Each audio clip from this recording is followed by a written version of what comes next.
नमस्कार प्रिय दर्शकों, आप देख रहे हैं ज्योतिष मंत्र। प्रिय दर्शकों, आज एक ऐसे तंत्र प्रयोग की चर्चा है। मंत्र के साथ में इसका प्रयोग जब किया जाता है तो तत्क्षण ही तंत्र का प्रभाव निष्फल हो जाता है। उसी समय आपका तंत्र कटेगा। एक दिवसीय विधान है। यदि आप होली, दीपावली, ग्रहण काल या निकट में सोमवती अमावस्या का एक प्रबल तंत्र योग मुहूर्त बन रहा है, उस दिन आप करते हैं तो एक दिवसीय विधान है, अन्यथा 21 दिवस का विधान बनता है। एक माला नित्य ही करनी है, परंतु 21 दिन तक लगातार करनी है। सोमवती अमावस्या के दिन करते हैं तो मात्र एक ही बार इसका प्रयोग करना है, एक ही दिन प्रयोग करना है और फिर इसके बाद में आप इसका लाभ ले सकते हैं। अत्यंत प्रभावी मंत्र तंत्र प्रयोग है और इस मंत्र के माध्यम से किसी भी प्रकार की तंत्र क्रिया है, खिलाया पिलाया है, किया कराया है, भूत प्रेत बाधा है, सभी का निवारण एक ही झटके में हो जाता है। पूर्ण अनुभव सिद्ध भी है, अनेकों बार इसका प्रयोग किया है और अत्यंत सरल विधान के साथ इसका प्रयोग किया जा सकता है। सावर मंत्र है, इसलिए ज्यादा विधि विधान तो नहीं है, जटिलता भी नहीं है, परंतु प्रयोग भी जब देखें तो नीम की पत्तियों से इस प्रयोग को संपन्न किया जाता है और जैसे ही नीम की पत्तियों के साथ इस मंत्र का प्रयोग किया जाता है तत्क्षण प्रभाव दिखाई देता है कि हाँ, वास्तव में अब घर परिवार पर कुछ जो नेगेटिव एनर्जी दिखाई दे रही थी, कुछ नकारात्मक चीजें आपको महसूस हो रही थी, वो इस समय में नहीं है। इतना प्रभावी ये तंत्र प्रयोग है। तो चलिए अधिक विलंब न करते हुए जान लेते हैं किस प्रकार से करना है ये तंत्र, कैसे करना है मंत्र, किस सामग्री के साथ, किस समय करना है, कब करना है। हमेशा की तरह सबसे पहले बात कर लेते हैं साधना की सामग्री की। सभी सामग्री आपकी स्क्रीन पर है। सामान्य पूजन सामग्री है जो श्री हनुमान जी महाराज की पूजा के लिए प्रयोग की जानी है। अक्षत, पुष्प, धूप, दीप, नैवेद्य, फल, फूल, मिष्ठान जो भी आप रख सके, जितना आप ले सके, जितना आपका सामर्थ हो। आरंभ में कहा कि पूजन विधान विशेष नहीं है, मंत्र के साथ जब प्रयोग किया जाएगा वही विशेष है, उसी का विशेष प्रभाव है। और पूर्व में भी बता चुका हूं कि पूजन विधान क्यों।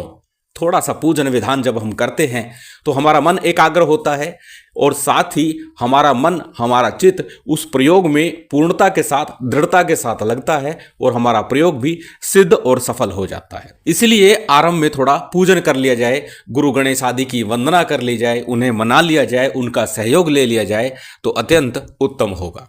तो जिस दिन भी हम ये प्रयोग आरंभ करेंगे, चाहे एक दिवसीय विधान कर रहे हैं, 21 दिन का विधान कर रहे हैं, तो उससे पहले दिन के समय में रात्रि काल में प्रयोग करें, प्रातः काल करें, संध्या काल करें। कर तो कभी भी सकते हैं, परंतु तंत्र का जब बात आती है तो रात्रि का समय अत्यंत सिद्ध माना जाता है। तो यदि रात्रि में करना चाह रहे हैं तो दिन के समय में प्रातः काल जा सकते हैं।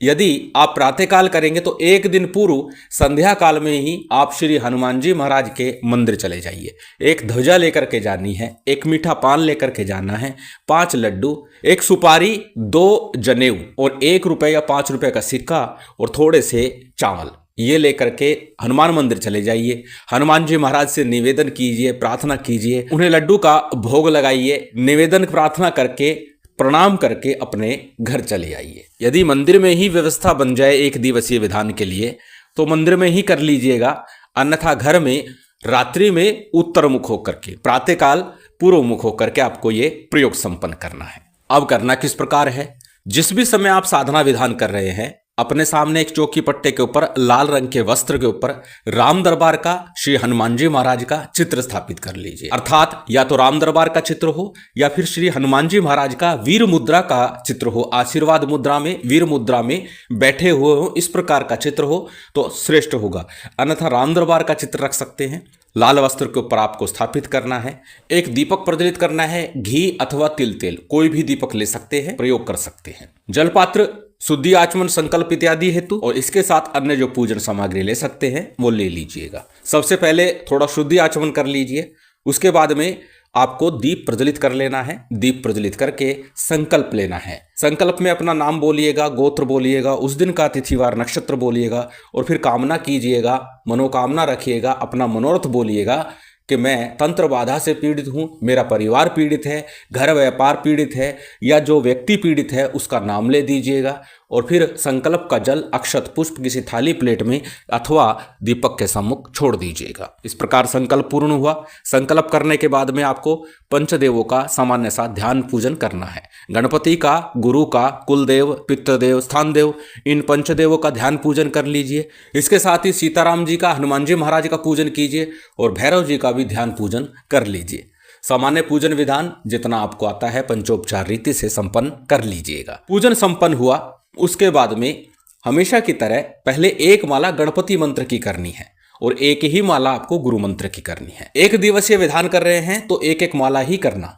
यदि आप 21 दिन का विधान कर रहे हैं तो गणपति और गुरु मंत्र का आरंभ में 11-11 बार जप करें, 21 बार जप करें, उसी से यथेष्ट लाभ प्राप्त हो जाएगा। गणेश और गुरु मंत्र का जप आपने कर लिया। आज का जो मंत्र है वह साबर मंत्र है और जब जब साबर मंत्रों की चर्चा होती है तो अक्सर एक बात बोलता हूं कि साबर सिद्धि मंत्र का 11 बार जप अवश्य कीजिए। इससे साधना को बल मिलता है, मंत्र साधना शीघ्र सफल होती है। तो इसलिए साबर सिद्धि मंत्र का भी 11 बार जप कर लीजिएगा। साबर सिद्धि मंत्र आपकी स्क्रीन पर है, एक बार बोल करके बता देता हूं। गुरुसठ गुरुसठ गुरु है वीर, गुरु साहब सुमरे बड़ी भात, सिंगी टोरो बन कहू मन नाऊ करतार, सकल गुरु की हर भजे, घट्टा पकर उठ जाग, चेत संहार श्री परमहंस। अत्यंत सरल ये साबर मंत्र है। चाहे तो यदि आपने सिद्ध नहीं किया, इसका विधान नहीं किया है, तो सोमवती अमावस्या के दिन इसी मंत्र का विधान कर लीजिएगा। प्रत्येक साबर मंत्र की साधना में 11 बार इसका जप करना ही चाहिए, इसलिए इस मंत्र को भी सिद्ध करके रखना चाहिए। जब आप गणपति मंत्र, गुरु मंत्र, साबर सिद्धि मंत्र का जप पूर्ण कर लेंगे, उसके बाद में आज का जो मूल मंत्र है इसका विधान करना है। कितना करना है? यदि आप 21 दिन का विधान करते हैं तो एक माला नित्य प्रति, परंतु एक दिवसीय विधान कर रहे हैं तो 11 माला जप करना है। एक ही बार में 11 माला जप कर सकते हैं। मंत्र अत्यंत सरल है, छोटा सा मंत्र है, बहुत अधिक विस्तारित नहीं है। याद कीजिएगा, पहले मंत्र को कंठस्थ कीजिएगा और उसके बाद साधना में रत होइएगा, साधना को आरंभ कीजिएगा। क्योंकि जब मंत्र याद नहीं होता तो बार बार हमारा ध्यान मंत्र को पढ़ने में होता है, मंत्र को जपने में नहीं होता। ये भी पूरी संभावना रहती है जब ये मंत्र याद नहीं होता कि कहीं ना कहीं मंत्र में त्रुटि होने की प्रबल संभावना बन जाती है। इसीलिए बार बार बोलता हूं कि पहले मंत्र को अच्छे से कंठस्थ करें, याद करें, उसके बाद साधना आरंभ करें। मंत्र आपकी स्क्रीन पर है, स्क्रीनशॉट ले सकते हैं, किसी कॉपी नोटबुक में नोट कर सकते हैं। मंत्र को एक बार बोल करके बता देता हूं। मंत्र इस प्रकार है। राम नाम लेकर हनुमान चले, कहाँ चले? चौकी बिठाने चले, चौकी बिठा के रात की विद्या, दिन की विद्या, चारों पहर की विद्या, काटे हनुमान जति, मंत्र बांध, तंत्र बांध, जंत्र बांध, रगड़ के बांध, मेरी आण मेरे गुरु की आण, छू वाछापुरी। अत्यंत सरल मंत्र है। इस मंत्र का आपको 11 माला का जप करना है यदि आप एक दिन का विधान करते हैं। यदि 21 दिवसीय विधान है तो आप प्रतिदिन एक माला का जप कीजिए और फिर 21वें दिन इसका समापन कर दीजिए। जब मंत्र जाप पूर्ण हो जाएगा फिर क्या करना है? यदि एक दिवस का विधान है तो उसी रात्रि आपको एक माला का हवन कर लें तो अत्यंत श्रेष्ठ होगा, तत्क्षण तंत्र क्रिया का नाश होगा। अन्यथा 21वें दिन विधान कर सकते हैं। अब हवन किस चीज से करना है? गूगल, लोबान और लौंग, इन 3 चीजों का मिश्रण तैयार कर लीजिए। उसमें थोड़ा सा देसी घी मिला लीजिए, शक्कर मिला लीजिए और फिर उस सामग्री से आपको एक माला का हवन करना है।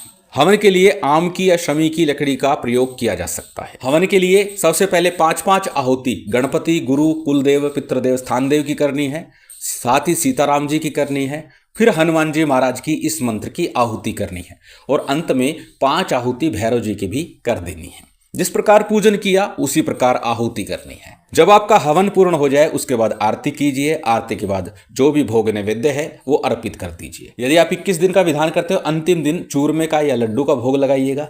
एक दिवसीय विधान है तो उसी रात्रि में चूरमे अथवा लड्डू का भोग लगाइएगा और उस भोग को प्रसाद स्वरूप ग्रहण कीजिएगा, गोग्रास भी दीजिएगा। भोग लगाने के बाद जलाचमन कराइए, क्षमा प्रार्थना कीजिए, आसन को प्रणाम कीजिए और फिर साधना से, प्रयोग से उठ जाइए। इस प्रकार ये विधान आपका संपन्न होता है।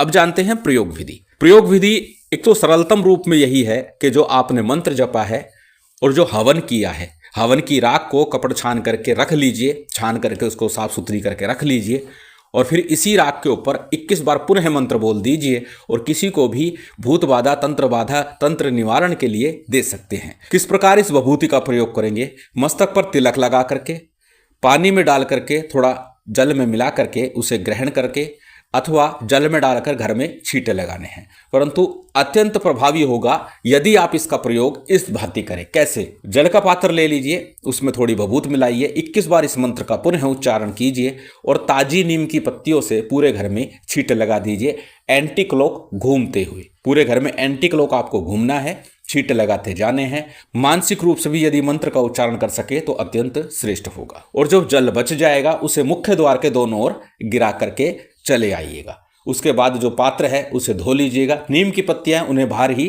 डाल दीजिएगा। इस प्रकार यह प्रयोग लगातार 7 दिन करना है यदि लंबे समय से आप तंत्र बाधा से, भूत बाधा से पीड़ित चल रहे हैं। अन्यथा 1-2 बार के प्रयोग से ही समस्या का निदान मिल जाता है और निश्चित आराम आ जाता है। अत्यंत प्रभावी तंत्र प्रयोग है और निश्चित इसका लाभ प्राप्त होता है। यदि आप तंत्र बाधा से आए दिन पीड़ित रहते हैं, भूत बाधा से पीड़ित है घर परिवार का कोई सदस्य, व्यापार स्थल पर तंत्र क्रियाएं चलती रहती है, तो इस प्रयोग को एक बार अवश्य कर लीजिएगा। अत्यंत सरल विधान है, प्रयोग भी अत्यंत सरल है। श्री हनुमान जी महाराज महामाई की विशेष कृपा आप सभी को प्राप्त हो, यही कामना है। उम्मीद करता हूं आज की ये जानकारी, ये वीडियो आपको अच्छी लगी होगी। यदि अच्छी लगी हो तो कृपया लाइक कीजिएगा, शेयर कीजिएगा। यदि चैनल पर नए हैं तो सब्सक्राइब कर बेल आइकन बटन दबा दीजिएगा। जय माता दी, जय श्री राम।